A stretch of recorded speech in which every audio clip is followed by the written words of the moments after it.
begin the December 4th, 2023 work session. If we please rise for the Pledge of Allegiance.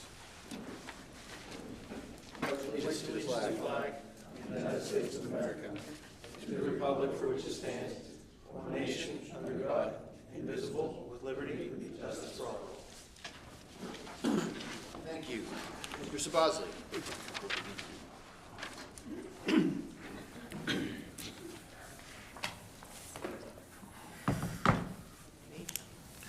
Okay. The agenda for the regular council meeting. Regular council meeting is scheduled for Wednesday, December the 13th. Planning and Economic Development. First item is dedication of Parkside Estates Phase 1. Phase 1 of Parkside was approved by council in and around 2018. The developers are asking to dedicate the roadway and the portion of the storm system under the roadway. This phase 1 is Parkview Drive and a portion of Victoria Drive. The action item for council is simply authorizing the advertisement of the ordinance, which would be acted on at the January 2024 meeting. Any discussion? Okay, agenda item. Number 2, Dollar General. So Dollar General has been mentioned many times here over the last few months. Council at their meeting, I think last month, approved the conditional use approval for Dollar General as well as the subdivision for Dollar General. The last piece of this puzzle is the land development section of this. So you can see on your agenda that land development is item number 3. However, item number 2 is a waiver modification request, which certainly is something that is permitted in the land development process. Dollar General is requesting a modification to the buffer yard requirements to accommodate the public rights-of-way along Clements Road. There's an issue with sightline distance coming out of the front of the site, and that's one of the reasons they're requesting the modification. Is there someone here from Dollar General? Yeah. Not asking you to say anything, I'm just, we looked at your modification application, and there seems to be some issues as to the sections of the ordinance that you cite. It was revised and sent back in earlier today. Correct. So all I'm saying is right now, we don't, we're working to get that ready for council's meeting. Okay. So we want to continue to work with you on that up until next week so we get the correct sections cited for that. Sure. And if there's anything needs revised, certainly let us know. Right, so this came in front of the Planning Commission, and the Planning Commission did recommend approval to council for this modification waiver request. Any discussion? Okay, agenda item. So item number 3 is actually the land development approval.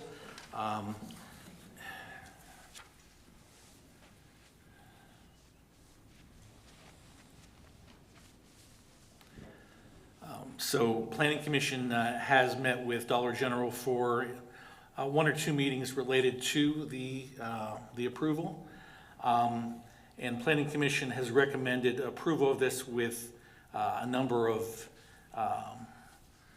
conditions which are outlined in proposed resolution, unnumbered right now, but the items are that the applicant shall address all the items from Kager Resources compliance letter dated September 12th and November 13th. Council shall approve all 4 building elevations, what the building looks like. The final location of the on-site fire hydrant shall be approved by Plum Boro. The creation of all new easements must be recorded, and all third-party approvals, such as a highway occupancy permit, NPDES permit, need to be obtained. So we're working with them on that. It's typical, and council in the past has approved land developments with conditions. Council, any discussion? I have a question. Shoot. Is this the phase where we're talking about like the facade of the building, what it's gonna look like? Is that what you mean by the elevation pictures? It is, and Because that's not what we were talking about. That's a very boring, ugly Dollar General building. We were talking about something on all the sides that are seen being much more attractive. Yeah, so we did receive an email from Dollar General, and I said the same thing when I looked at it. Okay, just making sure. This is not it. Jess, do we have in the packet So if you could, Well, not for this reason. agenda packet, the website is in there. That will link to other facade options. Can you bring that up on the TV? Plugged in? I'm not. So, yeah, one of the ongoing issues, pardon me? You have to plug in, she said. I have to? I wanted you to do it. I can't. I don't It has have to be here. down here. Yeah, okay. Way to go, Ryan.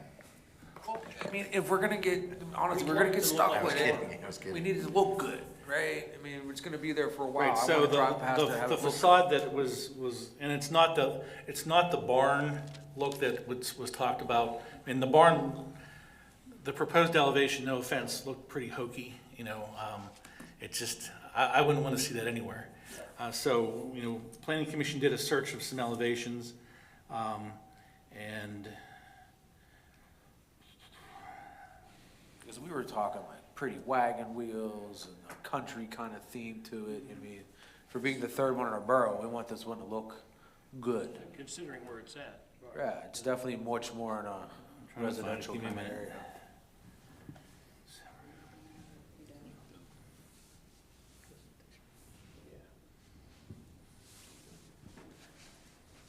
yeah. So I can show you, the email shows the incorrect elevation on 3, but it does show the correct one on the front. And I do apologize for that. The intent was to have it on the front and the two sides. Our architect, when he was drawing up the elevation, That's fine. did not put it on the two sides, but we can certainly have that. It would carry the front around. So the elevation that we're looking at is the non-plane one. So that elevation would be carried across at least 3 elevations. And I think the only open item that the planning commission had was, what would the rear elevation look like? Now, I would say, why would we have that rear elevation look anything but like the other ones? And I know Dollar General, you're making the argument that due to that swale that's gonna be built, I don't know if swale is the It's right not a word. swale, it is a very large berm. Yes, It's pretty tall, and there's a substantial amount of landscaping along the back as well, and the sides. The rear of the building would not be visible from the The road. rear of the building's gonna be visible. It's gonna be visible. You can put all the shrubbery you want, we're still gonna see the top of it. I live in the neighborhood. How you build it, the rear of the building is The still gonna top be of the visible. building is So it is should lower match, than the all berm. 4 sides should match. Why can't we do that one? So there's no, I mean, there's been no pushback from Dollar General that this would be the elevation of 3 of the 4 sides. Sure. The only thing that we're going back and forth is what that 4th side, the rear side would look like. So, you know, I don't need an answer from council tonight, just by next week. You know, if council wants to see that 4th elevation that way, I mean, just approve it that way. If you don't, you know, approve it otherwise. But, you know, we've come to an agreement that this would be, with council's blessing, 3 of the 4 elevations, the front and the 2 sides. Yeah, and the front was supposed to look like this. Right, so planning commission did not recommend that, you know, they. Well, the they- planning commission doesn't have the vote here tonight. We do. And I'm here just to tell you what they recommended, that's all, you know. Okay, well, Yeah. we don't have to go by their recommendations. We No, you don't. normally do. This is what we looked Yeah. at. Right, And exactly that's what we right. all discussed. Yes. So, one of the issues, and if you want to talk about the sloped roof then? Sure. I'm not an architect. I know that the sloped roof, from the example, becomes very problematic from a standpoint of the utilities, RTUs, those sorts of things, don't sit on the sloped roof. Additionally, we can't do a parapet, so we can't hide the HVAC units.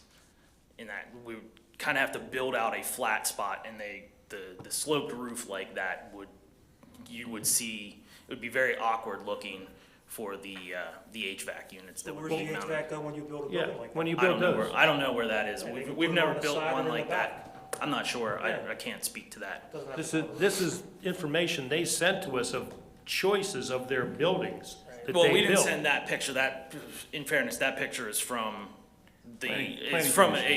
they looked that up Yes. on a new core. That's not a prototype that we've ever built in the state of Pennsylvania. Well, okay, I'll take it that. But why can't we build it in the state of Pennsylvania?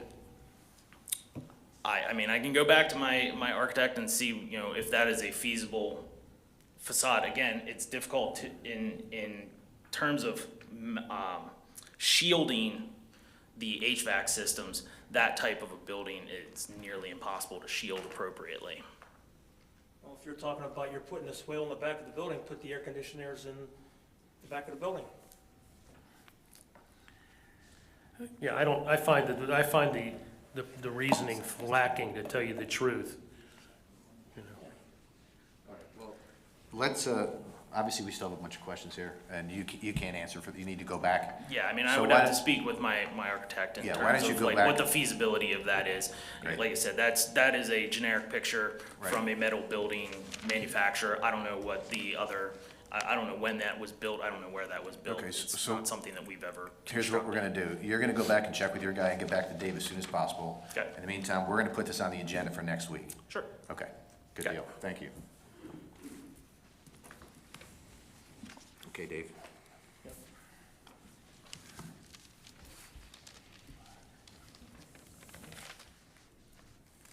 All right, the Melly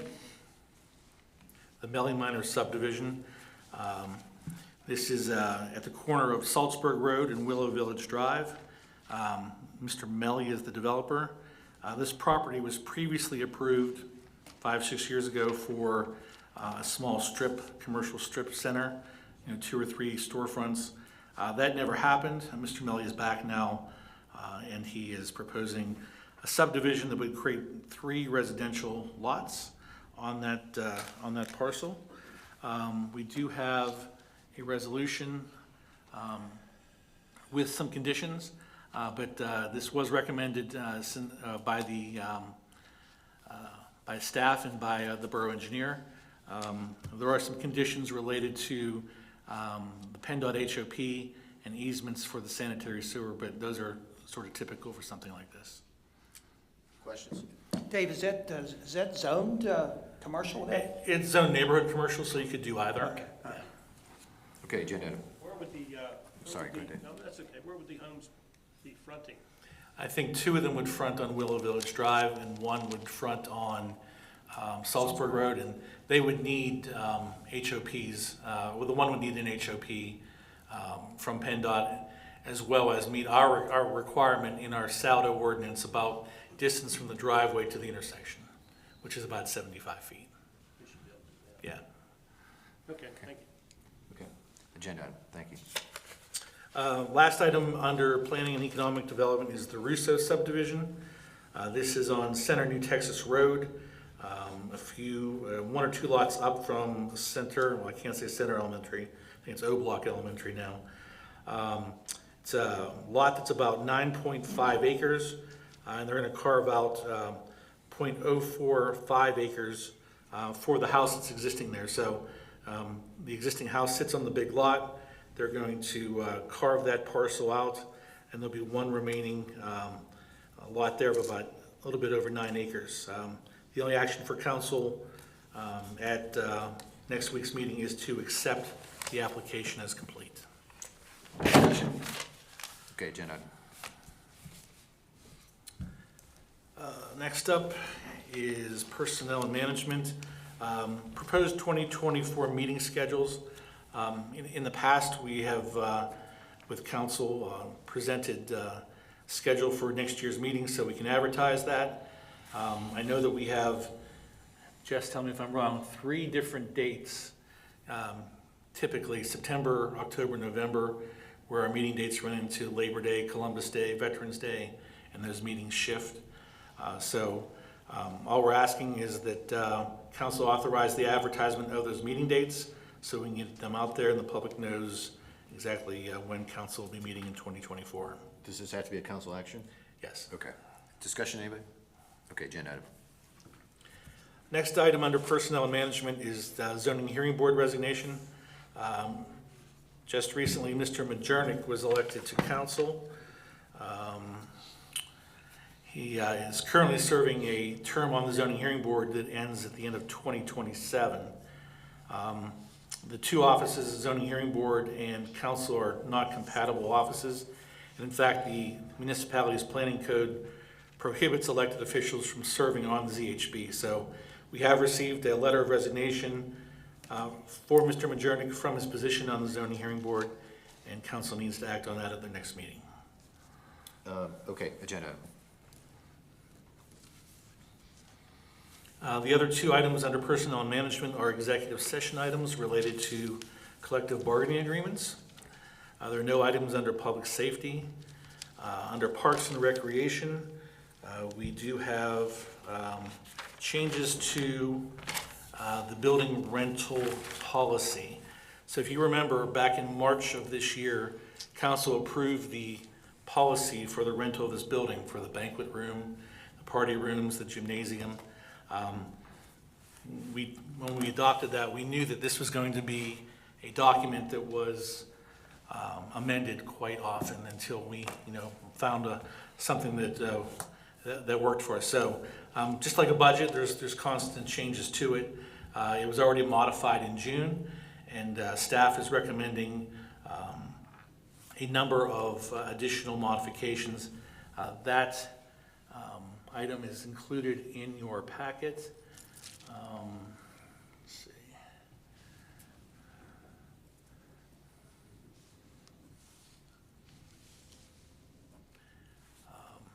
We talk about, right now our schedule allows people to rent those rooms 24 months in advance, and we found that problematic. We're cutting that back to a proposed 13. We are realigning our days, the way the schedule was and how the pricing was on Fridays. We're changing that so that the rental times on Fridays are changed. We're looking at adding increments of a third hour. Before, for some reason, when we started this policy, you could rent in increments of 2 and increments of 4. I don't know why we thought that we'd get more rentals that way, but there are a lot of people clamoring for 3, and 3 seems to work. So certainly we're suggesting that council do something like that. We also have some items in here where some community groups that are named in the previous policy can use the room at no charge if it's not rented, during the week. So a few minor changes, but as we said, there'll be constant changes to this document, I'm sure, for the next year or two. Great. Okay, make it an agenda item. Okay. Financing. Finance. Before Yes. you get into finance, Dave, let me just go back up to personnel and management. Yes. You're gonna have to add me to that agenda too, because effective next week, I'll be resigning from council. Okay. So you'll tender your resignation on the 13th or later? Yes, Yeah. 13, yeah. Okay. Hopefully at the end of the meeting? Hey, Dave, you doing the community center grant application? Yep, sorry about that. Yes, I will. So if you remember, last year, the community center came to council a little bit late with a request, and we didn't have a chance to address it. So working with Karen up at the center, she has proposed projects that she wants to do there. Just give me a second to find it here.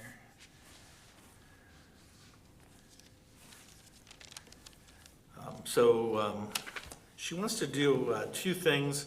One is an improvement on the interior of the building, but also she wants to redo the parking lot and make it a walking area for her people, her customers. Staff has no issues with the application for the grant application to the Department of Aging, which I think is due on the 15th of December. Our concerns are related to the design of the track. She's talking about milling the parking lot. We want to make sure the milling meets our specifications for milling, and that there's positive stormwater drainage where it needs to be on that. Other than that, staff supports the application. Nothing on pertaining to the roof? No. No, we can't do the roof. They came back, she initially had asked for money, asked for that as part of it, but they said, because the borough owns the building, they can't support us applying for it. Okay. So that project, we can't, the community center can't get the money from these funds for. So one of the stipulations of the grant is that council will sign a document saying that based on the amount of money loaned or granted to the senior center, that they will continue to be a tenant of ours there. It's based on the amount of money you get, but assuming they get the money that they're asking for, they would be there at least another 10 years. And we have to sign a document saying that that would be the case. I don't see, since we've pretty much nixed any program with them down here, pretty much that was the thought of council at the time, that why can't they just go ahead and do what they need to do up there and use that building? So that's the way she's moved, and I don't think there should be a problem signing that 10-year document. That's really not long in the whole scope of the borough, so, Just pointing it out. yeah. Yep. That's good. Okay, agenda item? Okay. And only just one other thing too, that, you did say it was wrong, was the borough striping won't just be for the people, the customers, it'll be for anybody in the borough that wants to use. Sure. That walking, what it is basically is making it, striping it so you'll be able to tell in increments how long, how far you've walked, and how many steps have reduced, calories and all that stuff. So Sure. there's, it's all kind of new stuff, but that's what she plans to have done. Okay. Moving to finance, Mike, how do I say this? Civista, leasing and finance resolution. So every year, council authorizes a capital acquisition master lease agreement, and we're asking the council to do that again this year for our capital equipment rentals that we have out there. Discussion? Okay, agenda item. Next item is the 2024 tax anticipation note. We do this every year. Council authorizes a tax anticipation note sort of as a bridge between the funds that we have and the tax money that comes in starting in July or August. For the last few years, the tax anticipation note has been $1.5 million. However, we should note that it's been a number of years that council has not drawn on that tax anticipation note. Talking with Mike Whitico, our finance director, he hopes that we would not have to do that again. So it's sort of just a housekeeping item, and it's something that's sort of a safety net that we have, that all municipalities, I shouldn't say all, but a majority of municipalities go out and secure a tax anticipation note every year. Discussion? Okay, agenda item. Next item is the 2024 real estate tax ordinance. So this is where we set our real estate tax for the next year. The proposal in the real estate tax ordinance is an increase from 4.78 to 6.63%. And that would be an ordinance that would be on the agenda next week. Just to clarify some things in the tax increase. So what we've done here is we last raised taxes in 2017, took effect in 2018. And at the time, the thought was to have like a 5-year plan. And a bulk of that tax increase back then was to fund EMS funding. But the idea was also to have a 5-year plan where we could cover our expenses for the next 5 years. As it turns out, we were able to get through 6 years with that last tax increase. So this year, we've kind of done the same thing with this tax increase. We're taking a look at a 5-year plan and hopefully last 6 or 7 years, depending on how things go. We've also took a hard look at the budget. We cut out a few projects that we wanted to do that were just became cost prohibitive, and we also have drawn a reserve fund down to what we feel is like the minimum number for good fiscal management.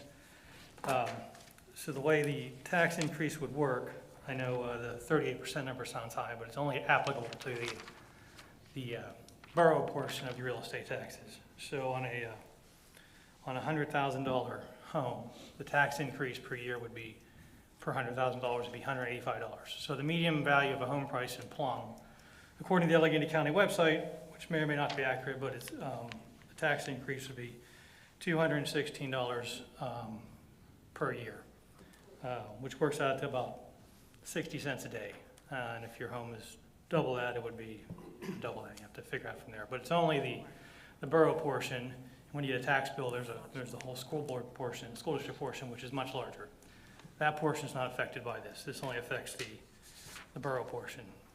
So if you're looking at your overall tax bill, it's not a 38% increase, it's just the borough portion.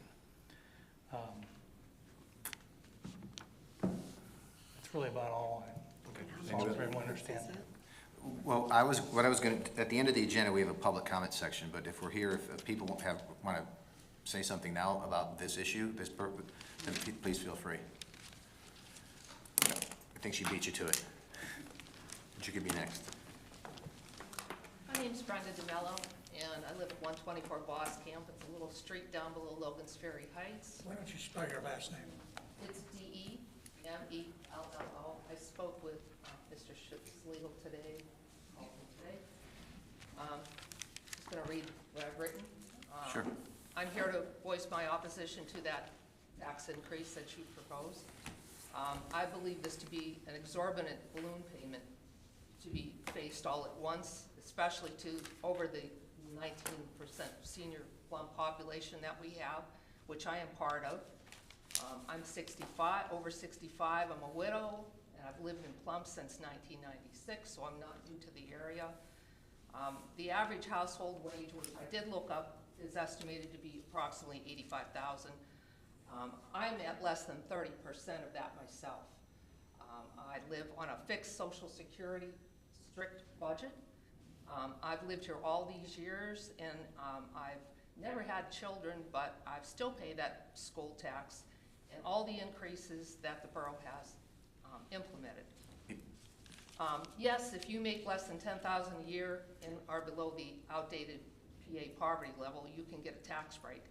But you tell me what Plum senior occupies their own home that has that income. Please tell me what senior homeowners can afford. How can we afford this proposed tax increase all at once? If it was at least staggered through the projected 2028, it might give taxpayers on a yearly basis to perhaps deal with the increase, with perhaps a cost of living increase in Social Security or in jobs if you should have one. This is to me, can you imagine what will happen 4 years from now? Or what happens if, or when, should I say, Allegheny County reassesses your property on top of this? I realize everything is going up, but not every borough, city, or township has had to raise taxes, or at least not to the extent of what you are proposing.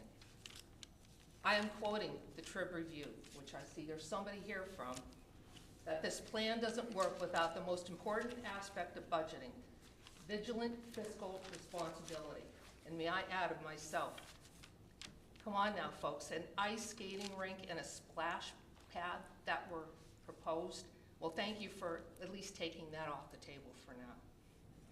Government has many things to provide people, most at a significant cost, but can never lose sight of the fact that it all needs to be paid with real money. And this means all of us in Plum. So I want to thank you for your consideration. Thank you. Thank you. Pam?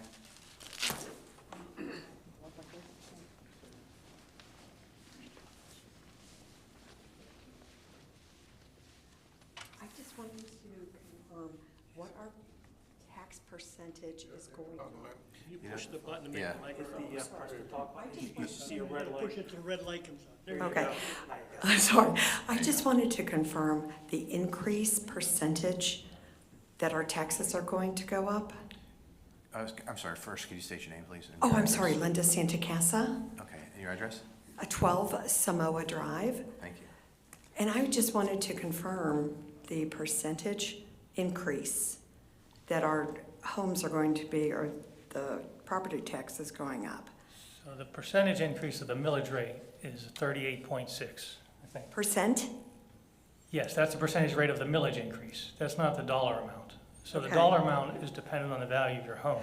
Well, right, but it's still the percentage going up. And is Well, there, If I may, real quickly, just to simplify that a little bit more. It seems like a huge percentage increase Yeah. because our millage rate is so low to begin with. 1.85 increase is what it's going, is the millage rate that's going up. And is there any guarantee that this won't increase? Have you put it into play that this is going to be held for any length of time? Or is this going to be revisited every year that we could have a potential of going up? No, As we're- we do have senior citizens here, I'm one of them. No, we're that- hoping, the projection that we've gotten from the staff is that, and correct me if I'm wrong, Mr. Whittier, that this should get us through at least, we're hoping at least 6 years, if not more? It'll get us through at least 5. At least 5, okay. At least 5. Right. Okay, thank you. Thank you. Anybody else? Okay. Thank you very much. Seeing none, no more discussion, we will make that an agenda item. All right, continuing under finance, the 2024 earned income tax, this is a yearly resolution that's done. There's the 1% EIT that is paid has been consistent for years, and we ask that the resolution be put on the agenda for next week. Discussion. Okay, agenda item. Next item is the 2024 local services tax resolution. This is the $52 a year that residents pay to Plum Boro, to the borough and the school district. That number has been set for a number of years, and once again, this is sort of a housekeeping item that this resolution be put on the agenda for next month. Discussion. Okay, agenda item. The last item under finance is the volunteer fire department earned income tax forgiveness list approval. That's a mouthful there, but included in your packet is a list of eligible volunteer firefighters for the 2023 EIT forgiveness. These are members who have met the criteria established by council in the forgiveness ordinance, according to and evaluated by the 4 fire chiefs. Every year, go ahead. Did they turn that in? They did. All 4 departments? Jess, you have all 4 of those, correct? Still waiting for Holiday Park clarification on a couple, but otherwise, good to go. Great. So they met the deadline. We're working on evidently 1 or 2 of the Holiday Park Volunteer Fire Department applications, but these were evaluated by the 4 chiefs, and we do this every year to give some tax forgiveness under EIT to our volunteer firefighters. Discussion. Okay, agenda item. And that's it. There's nothing under roads, equipment, I think and you skipped grounds. one too. Oh, my fault. I should learn to read here. So yes, just an item, a resolution adopting the 2024 budget. And this shows the different funds that the borough has, the millage dedication to those. In the past, we haven't done it by resolution. I just thought it'd be a little cleaner so that we have all those items in one place. So this is, sort of goes hand in hand with the real estate tax ordinance, but this is the actual adoption of the overall budget. Discussion. Okay, seeing none, we'll make that an agenda item. Bless you. Okay, that brings us to the end of the agenda. I'll still leave the mic open for public comment if anybody has anything else they would like to add. Okay, thank you all for coming.